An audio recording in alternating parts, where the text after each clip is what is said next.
na-realize ko na lahat tayo nasa trial and error phase.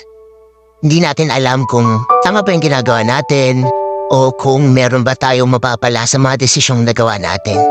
Yung realization na lahat tayo merong pinagdaraanan, na lahat tayo first time dito sa mga bagay na to, doon natin marirealize na lahat tayo pantay-pantay.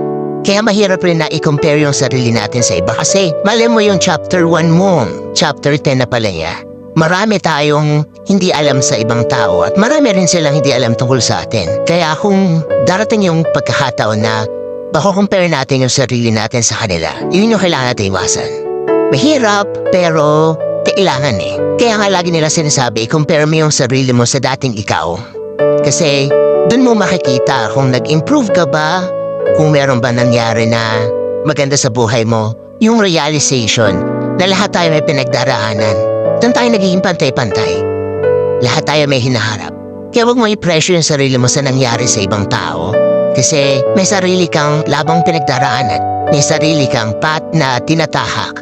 At meron kang patutunguhan na ikaw lang talaga yung kailangan magdesisyon para puntahan yon, para makamit yon.